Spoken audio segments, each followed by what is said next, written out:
And 19 students at Gregory Portland High School ran into some scheduling complications this first week back when some students noticed the programs of interest that they had signed up for didn't show up on their schedule.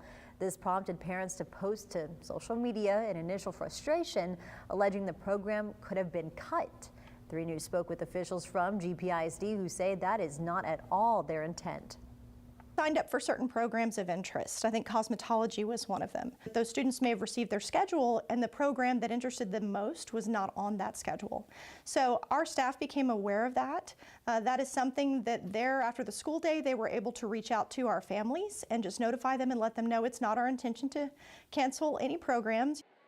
Mattern adds that on a campus like GP High School, which houses 1,400 to 1,500 students on any given year, scheduling shifts between students is not uncommon to see.